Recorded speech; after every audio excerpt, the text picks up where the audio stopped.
So if so in the similar fashion, जैसे हमने energy equation के लिए क्या किया था, पहले du equal TdS equal to du plus PdV किया था, तो सिमिलरली हम लोग क्या कर सकते हैं, अनदर TdS इक्वेशन जो dH माइनस VdP देता है, तो dH minus VdP, therefore dH will become TdS plus VdP, TdS plus VdP.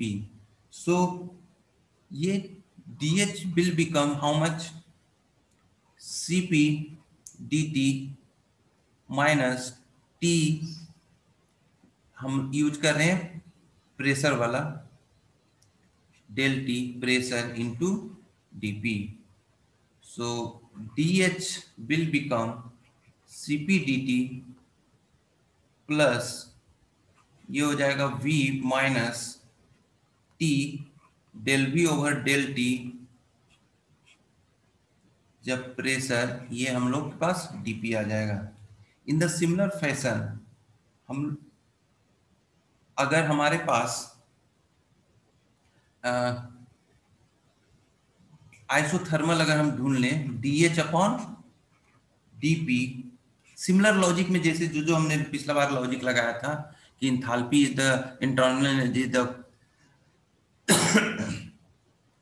For isothermal internal energy is the function of pressure and क्या होगा, वॉल्यूम से इंडिपेंडेंट होता है, the function of temperature only. Same step को अगर हम follow करते जाएंगे तो सिमिलरली अगर del H upon del P निकालते हैं कब, आइसोथर्मल के केसेस में, तो क्या हो जाएगा, जीरो हो जाएगा, ये जीरो हो जाएगा, क्या आ जाएगा एक्सप्रेशन, डीपी इधर आ जाएगा, v minus T into del V over del T P, यही आ जाएगा, ये हो जाएगा एंथैल्पी टेम्परेचर के साथ वेरिएशन. सिमिलरली फैशन में अगर हम इसमें हम बात करें तो जब हम आइडल गैस के लिए ले जाएंगे तो again this term will become zero, this term will become zero. thereafter we can show that the internal energy H for ideal gas is a function of temperature only, temperature only किसके लिए, for ideal gas. और H equal to CVDT जो लगा CPDT, चलो उसको यहीं तक हम आइडल गैस के लिए ही एक कंक्लूजन यहाँ तक, उसका अब जो आगे की जरूरत नहीं पड़ेगा. तो H is the function of FT, function of temperature for idol gas, ये इंडिपेंडेंट होगा प्रेशर पे या वॉल्यूम से. तो ये हमारे पास था एनर्जी इक्वेशन का डिस्कशन, एनर्जी इक्वेशन का डिस्कशन. अब जो क्वेश्चन अगर पूछा जाएगा इसमें बहुत ही फंडामेंटल पूछा जाएगा, बेसिक डिफिनीशन से, क्योंकि इसमें इक्वेशन तो ज्यादा लंबा वाला पूछा नहीं जाता है, इसमें फंडामेंटल डिफिनीशन के क्या कंक्लूजन को ड्रॉ किए हैं वो पूछा जा सकता है. अब जहां से क्वेश्चन मेनली उठता है वहां पे हम लोग आते हैं, that is called as Joule Kelvin effect. So please note it down. अगला जो हम लोग डिस्कशन करेंगे that is Joule Kelvin effect, Joule Kelvin effect, please note it down.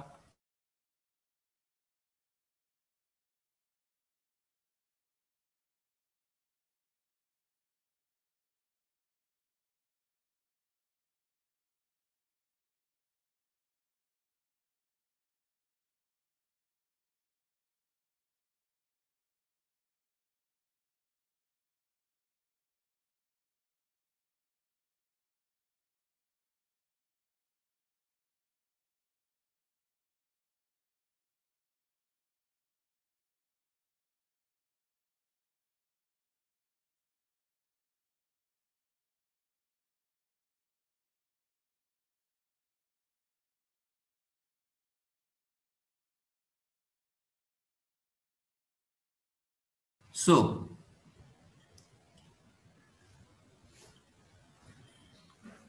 let us move on to the next discussion, that is Joule Kelvin effect.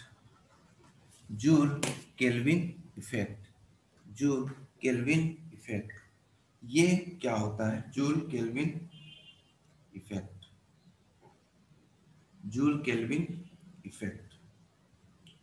चलिए इसको हम लोग समझने की कोशिश करते हैं कि ये एक्चुअली में होता क्या है।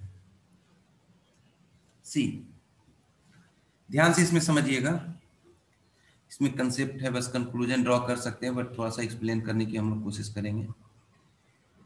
ये है, सपोज एक पाइप है जो इंसुलेटेड है, एक पाइप है जो इंसुलेटेड है। धीरे धीरे चलेंगे, आप इसको समझेंगे हम लोग धीरे से। और इससे कोई फ्लूइड फ्लो कर रहा है, कोई फ्लूइड फ्लो कर रहा है, ठीक है। तो इसका फ्लो का पाथ है, सपोज इसका जो फ्लो पाथ हो रहा है वो सपोज मान लेते हैं पी आई टेम्परेचर है, प्रेशर है, और टेम्परेचर है टी आई। प्रेशर और टेम्परेचर है पी आई और टी आई, प्रेशर और टेम्परेचर है पी आई और टी आई, पी आई और टी आई है, ये प्रेशर और टेम्परेचर है। तो इसका जो फ्लो था, पाथ का जो फ्लो है, फ्लूइड का फ्लो का पाथ है, पूरा है। अब हम क्या करते हैं, इसके पाथ को हम लोग रिस्ट्रिक्ट कर देते हैं, मतलब रोक देते हैं, कम कर देते हैं। पहले इतना पाइप का डायमेंशन के कॉरेस्पॉन्डिंग ये फ्लो हो रहा था। अब हमने क्या कर दिया है कि अब हमने क्या कर दिया है कि इसका जो डायमेंशन है, इसका जो हमारा फ्लो पाथ हो रहा है, उसको हमने रिस्ट्रिक्ट कर दिया है। सपोज हम इसको रिस्ट्रिक्ट कर सकते हैं कि एक हमने पोरस प्लग लगा दिया। पोरस प्लग क्या है कि इस तरीके का एक पोरस प्लग हमने लगा दिया है।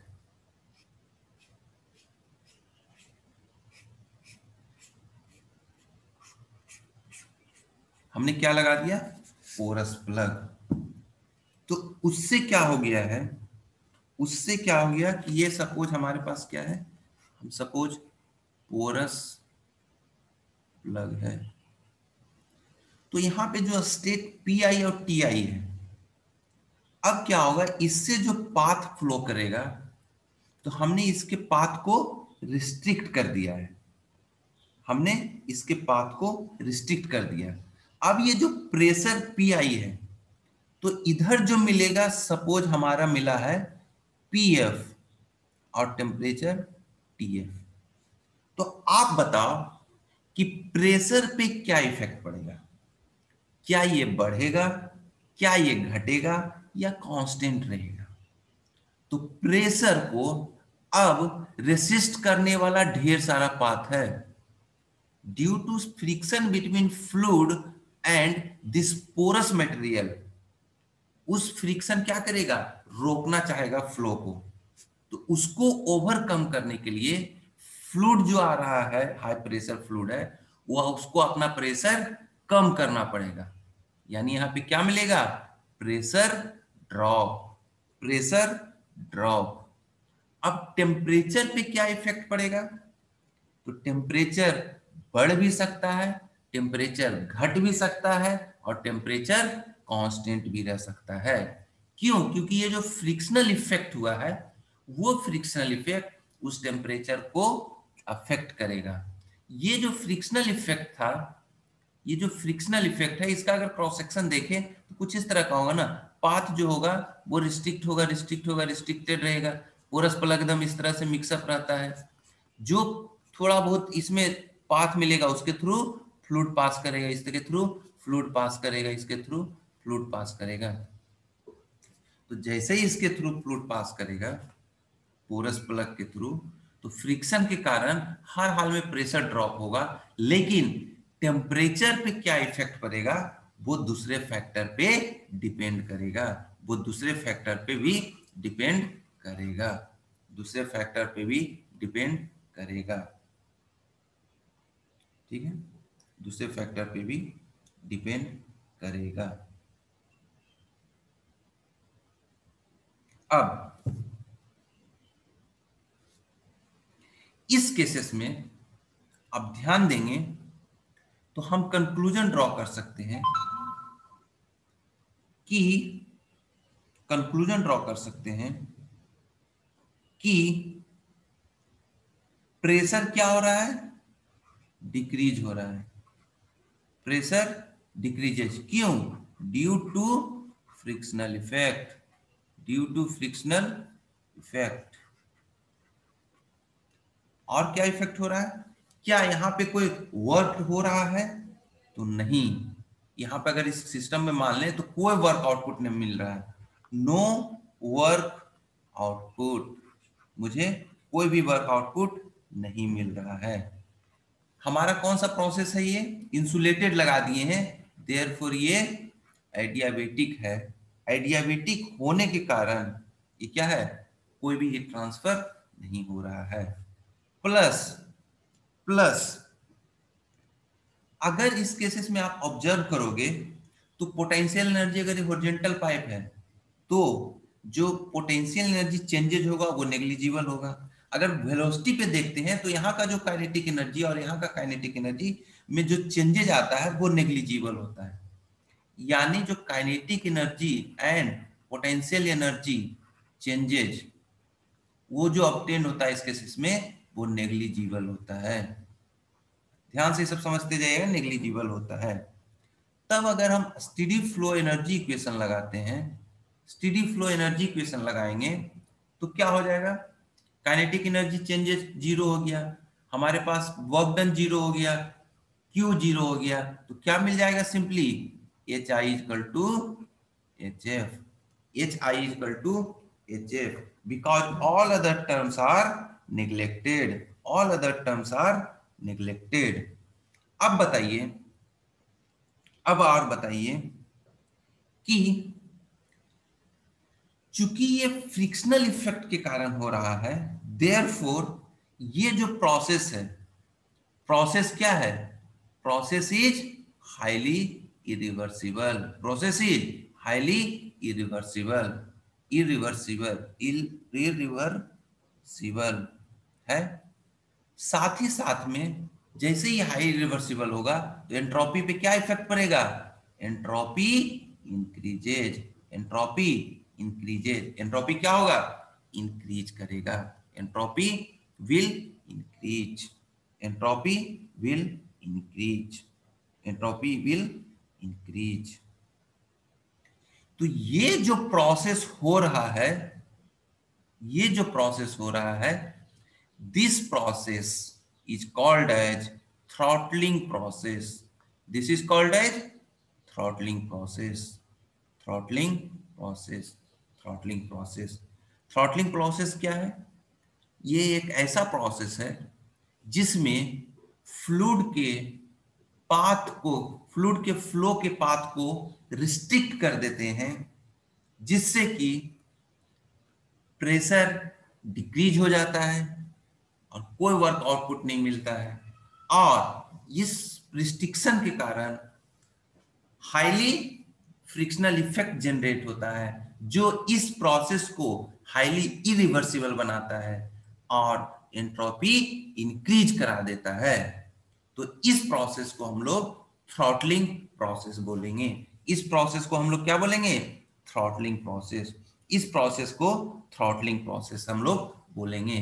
ध्यान रहे इस पे अभी टेम्परेचर पे हम कोई कमेंट नहीं किए हैं, क्या किए हैं, टेम्परेचर पे हम लोग कोई कमेंट नहीं किए हैं। ये जो टेम्परेचर है उसमें क्या चेंजेज आएगा वो इनलेट टेम्परेचर पे डिपेंड करता है, depending on the inlet temperature ये फाइनल टेम्परेचर जो होगा थ्रॉटलिंग प्रोसेस का वो कांस्टेंट भी रह सकता है, इंक्रीज भी कर सकता है और डिक्रीज भी कर सकता है, इंक्रीज भी कर सकता है और डिक्रीज भी कर सकता है, डिक्रीज भी कर सकता है।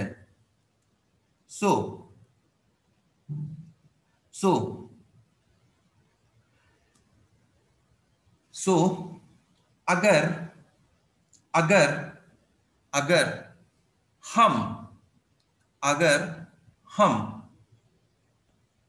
पहला हम यहाँ पे कंक्लूजन, हम इस थ्रॉटलिंग प्रोसेस आप लोग समझ गए होंगे, थ्रॉटलिंग प्रोसेस आप लोग समझ गए होंगे। अगर आइडल गैस रहता है, आइडल गैस, आइडल गैस में हम जानते हैं कि जो एंथैल्पी है वो एंथैल्पी जो है सिर्फ टेम्परेचर का फंक्शन होता है या नहीं? Enthalpy is the function of temperature only, temperature only. Therefore चूंकि H is constant for throttling process, therefore T will remain constant for throttling process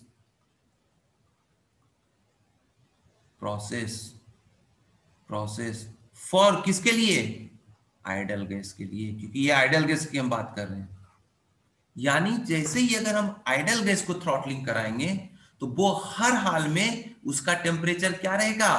constant रहेगा, irrespective of inlet temperature conditions.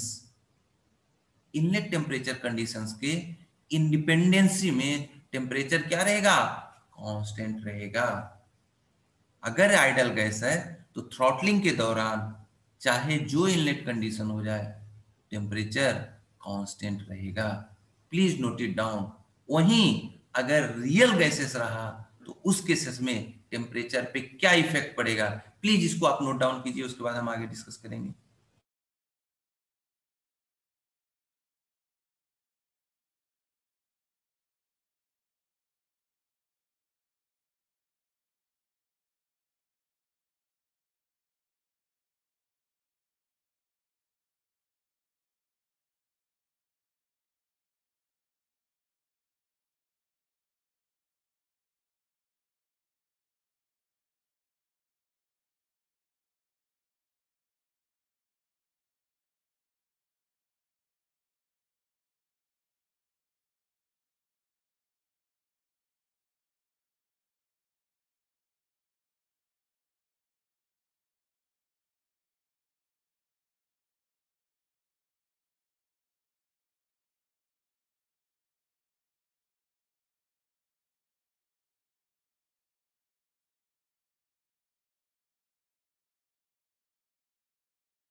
So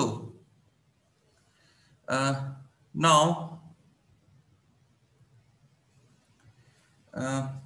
sir इसमें जो temperature में change आता है उसी को हम लोग जूल थॉमसन कोएफिशिएंट बोलते हैं। के लिए हम जानते हैं कि थ्रॉटलिंग के दौरान आइडल गैस के लिए थ्रॉटलिंग के दौरान हेलो। टेम्परेचर कांस्टेंट रहेगा। वही अगर रियल गैसेस हो गया, रियल गैसेस होगा तो सर को टेम्परेचर आवाज इंक्रीज नहीं करेगा या जा रहा डिक्रीज है। करेगा। कब? थ्रॉटलिंग प्रोसेस के दौरान। वो डिपेंड करता है एक प्रॉपर्टी पे। प्रॉपर्टी पे किस पे डिपेंड करेगा? एक प्रॉपर्टी पे डिपेंड करता है, और वो प्रॉपर्टी यह है कि del T over del P at constant enthalpy, इस प्रॉपर्टी पे डिपेंड करेगा। अगर ये प्रॉपर्टी पॉजिटिव हुआ तो क्या होगा? ये प्रॉपर्टी पॉजिटिव हुआ या निगेटिव होगा या कांस्टेंट, तीन हो सकता है। तो उस पे डिपेंड करेगा कि टेम्परेचर इंक्रीज हो रहा है या डिक्रीज हो रहा है। इस प्रॉपर्टी का हम लोग बोलते हैं Joule Thomson coefficient. Joule Thomson coefficient, Joule Thomson coefficient, and denoted by Joule Thomson coefficient. Joule Thomson coefficient. This is called as Joule Thomson coefficient. यह एक क्या है? A property. ये क्या है? प्रॉपर्टी है। उसी पे डिपेंड करेगा कि रियल गैसेस का क्या क्या इफेक्ट होता है। अब ये होता क्या है? हम एक एक्सपेरिमेंट को समझने की कोशिश करते हैं। हम एक्सपेरिमेंट को समझने की कोशिश करते हैं। अभी क्या था, हमने एक इंसुलेटेड पाइप ले लिया था। इंसुलेटेड पाइप ले लिया था। यहाँ का क्या था? प्रेशर इनिशियल पी और टी हमने ले लिया। यहाँ पे हमने क्या कर दिया है? रिस्ट्रिक्ट पाथ कर दिया। देखिए, पोरस प्लग के थ्रू कर सकते हैं, या फिर हमने इसको हमने पाथ रिस्ट्रिक्ट कर दिया, या फिर हम इसमें क्या लगा सकते हैं? वाल्व लगा सकते हैं। हम इसमें क्या लगा देंगे? वाल्व लगा देंगे, जो कंट्रोल करेगा, जो कि इसके फ्लो ऑफ पाथ को रिस्ट्रिक्ट करेगा। तो आप कुछ भी इसमें से कर सकते हो। तो इधर का क्या है? प्रेशर पी फाइनल और टी फाइनल। हम क्या करते हैं कि ये जो इनिशियल टेम्परेचर है, हम उस टेम्परेचर प्रेशर को हम डिनोट करते हैं टीपी डायग्राम पे। तो सपोज यहां पे ये कौन सा होगा? ये हो गया इनिशियल टेम्परेचर, जो रिप्रेजेंट करता है टी इनिशियल और टी फाइनल को। सपोज ये क्या रिप्रेजेंट कर रहा है? T initial T final. ये क्या है बताइए? ये कौन सा स्टेट है? ये है स्टेट बिफोर, अभी थ्रॉटलिंग नहीं हमने किया है। थ्रॉटलिंग मतलब रिस्ट्रिक्शन ऑफ द पाथ। हमने अभी थ्रॉटलिंग नहीं किया है। थ्रॉटलिंग ये इसके पहले का है। अब क्या कर रहे हैं? हम इसमें से थ्रॉटलिंग कर दे रहे हैं। थ्रॉटलिंग करने का मतलब क्या? हमने इसके पाथ को रिस्ट्रिक्ट कर दिया। जैसे रिस्ट्रिक्ट किया तो बताइए, ये जो स्टेट है, ये जो स्टेट है, वो उसका प्रेशर चेंज हो जाएगा। अब यहाँ पे हम क्या मेजर कर लेते हैं? हम एक बार पाथ को, फ्लो को रिस्ट्रिक्ट किए, और यहाँ पे हम प्रेशर और टेम्परेचर एक्सपेरिमेंट में मेजर कर लिए, और उसे हमने रिप्रेजेंट कर दिया यहाँ पे। ये कौन सा हो गया? सपोज पहली बार हमने एक पाथ को रिस्ट्रिक्ट किया, हमने इनिशियल टेम्परेचर सेम रखा, इस वाल्व को और रोटेट किए, तो अगली बार ऐसा रोटेट किए कि और फ्लो पाथ रिस्ट्रिक्ट हो गया, तो और प्रेशर ड्रॉप मिल गया P2 T2। अब और हम इस तरीके से करते जाते हैं कि डिफरेंट डिफरेंट पाथ को हम लोग रिस्ट्रिक्ट करते जाते हैं। हम लोग रिस्ट्रिक्ट करते जाते हैं P4 T4, P5 T5, P6 T6, P7 T7, इस तरीके से हमने ड्रॉ किया। अब बताइए, ये जो प्रोसेस है, एक थ्रॉटलिंग प्रोसेस की बात कर रहे हैं, तो हमारा इनिशियल क्या है? कंडीशन सेम रखे हैं, हम सिर्फ वाल्व को रिस्ट्रिक्ट करते जा रहे हैं। हमने तो डिफरेंट फाइनल कंडीशंस मिला। अगर ये सारे पाथ को हम लोग कनेक्ट करेंगे, ये सारे पाथ को हम लोग अगर सारे पॉइंट को हम कनेक्ट कर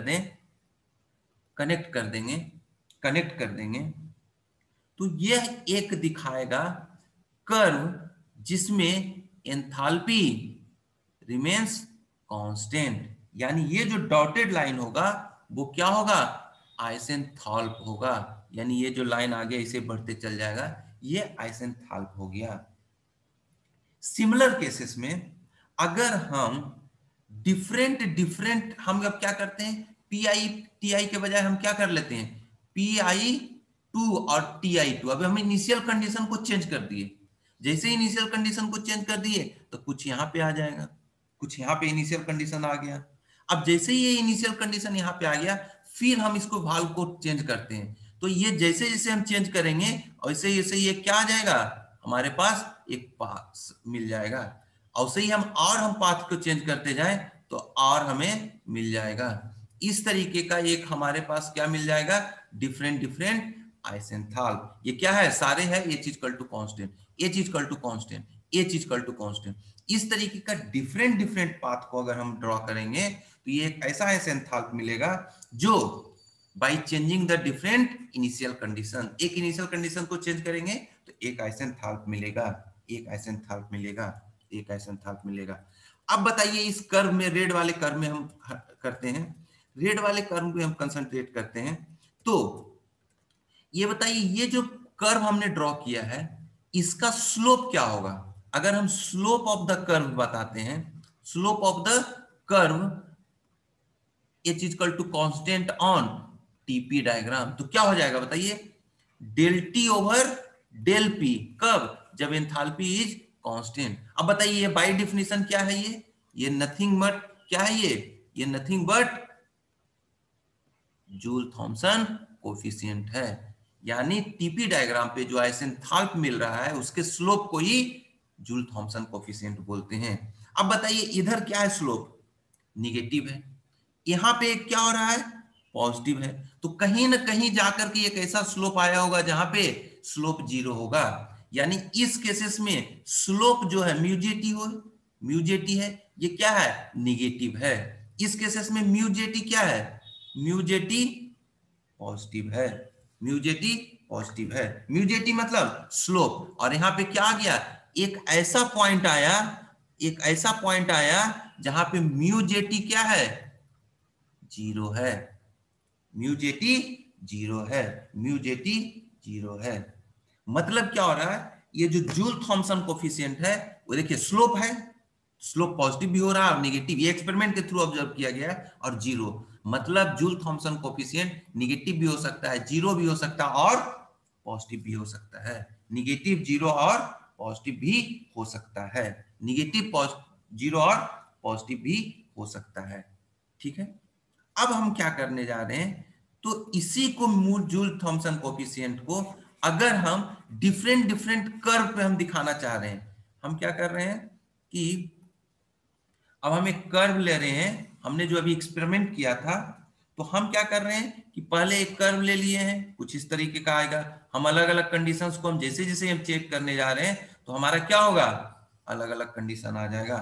अब ये क्या हो रहा है, ये जो पॉइंट हो रहा है जहां पे जूल थॉमसन कोफिशिएंट 0 है, जूल थॉमसन कोफिशिएंट 0 है, जूल थॉमसन कोफिशिएंट जहां पे 0 है, हम उस मैक्सिमम पॉइंट को हम मिलाते जा रहे हैं। हर एक आइसेंथाल्प का वो पॉइंट जहां पे जूल थॉमसन कोफिशिएंट क्या है, 0 है, जहां पे जूल थॉमसन कोफिशिएंट 0 है, अगर वो सारे आइसेंथाल्प का वो पॉइंट एक पॉइंट होगा, उस पॉइंट को अगर हम मिलाते हैं तो एक जो कर्व मिलता है that is called as inversion curve, that is called as inversion curve, that is called as inversion curve, that is called as inversion curve, inversion curve. Inversion curve क्या है कि हम हर एक H इक्वल टू कांस्टेंट है, ये H equal to constant है, H equal to constant है, H equal to constant है, तो इन्वर्जन कर्व वो कर्व हुआ जब H इक्वल टू कांस्टेंट पे जो जूल थॉमसन कोफिशिएंट 0 हो रहा है उस पॉइंट को मिलाते हुए जो एक लाइन मिलता है that is called as Joule Thomson coefficient. अब बताइए ये जो सॉरी इन्वर्जन कर्व के राइट साइड में स्लोप क्या है, निगेटिव है, स्लोप क्या है ये, इस इधर क्या है, म्यूजेटी निगेटिव है, और इधर क्या है, mu jetty, mu jetty positive है। अब बताइए म्यू जेटी एक्चुअली है क्या, म्यू जेटी है क्या? देखिए ये म्यू जेटी क्या है, स्लोप है del T over del P. कब? जब हमारा इंथाल्पी कांस्टेंट हो। अब बताइए थ्रॉटलिंग में ये जो होता है, ये जो थ्रॉटलिंग होता है उसमें प्रेशर क्या होता है, डिक्रीज या इंक्रीज? तो थ्रॉटलिंग में pressure, change in pressure negative. अब अगर म्यू जेटी सपोज निगेटिव है तो बताइए ये जो रीजन होगा डेल टी वो क्या होना चाहिए, म्यू जेटी अगर निगेटिव है तो ये वाला क्वांटिटी और नीचे डेल पी भी निगेटिव है, तो बताइए ये वाला हर हाल में पॉजिटिव होना चाहिए या नहीं, होना चाहिए या नहीं, होना चाहिए या नहीं? मतलब क्या हो रहा है कि प्रेशर जैसे जैसे डिक्रीज करेगा वैसे वैसे ये टेम्परेचर इंक्रीज करेगा।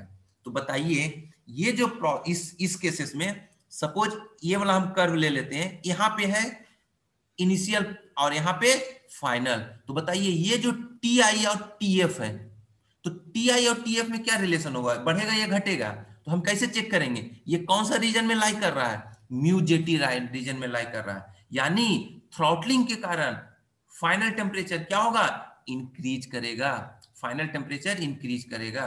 देयरफॉर इन्वर्जन कर्व के राइट हैंड साइड में, इन्वर्जन कर्व के राइट हैंड साइड में जहां म्यू जेटी निगेटिव है वहां पे थ्रॉटलिंग के कारण रियल गैसेस का टेम्परेचर बढ़ेगा।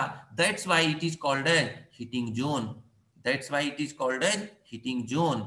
वेयर एज इन्वर्जन कर्व का लेफ्ट हैंड साइड में, अब देखिए क्या है, म्यू जेटी ये क्या है, पॉजिटिव है। तो म्यू जेटी को अगर पॉजिटिव होना है और नीचे प्रेशर क्या है, थ्रॉटलिंग में हमेशा निगेटिव होगा, तो बताइए इसको क्या होगा, टेम्परेचर निगेटिव होना चाहिए, तभी निगेटिव निगेटिव पॉजिटिव होगा। तो ये जो निगेटिव निगेटिव पॉजिटिव हुआ तो हमारा म्यू जेटी पॉजिटिव मिला।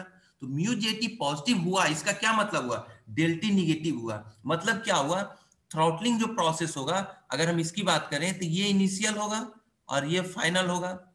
अगर इनिशियल इस रीजन में लाई कर रहा है तो फाइनल इधर होगा। क्या होगा, प्रेशर, ये टेम्परेचर प्रेशर कर्व है तो प्रेशर जिधर डिक्रीज हो रहा है, तो ये बताइए यहाँ पे प्रेशर और यहाँ पे प्रेशर इस डायरेक्शन में क्या हो रहा है, डिक्रीज हो रहा है, यानी यहाँ से यहाँ फाइनल होगा। तो इस केसेस में फाइनल जो टेम्परेचर होगा वो क्या होगा, हर हाल में डिक्रीज करेगा, डिक्रीज करेगा। यानी जो इन्वर्जन कर्व के लेफ्ट हैंड साइड में जहां पे mu jetty is greater than zero, इस रीजन को कूलिंग जोन बोलते हैं, इस रीजन को कूलिंग जोन बोलते हैं, प्लीज कूलिंग जोन बोलते हैं। सो इस रीजन को हम लोग क्या बोलते हैं, कूलिंग जोन बोलते हैं। प्लीज नोट इट डाउन, यहां तक आप नोट डाउन कर लीजिए, and if it is disconnected please reconnect again.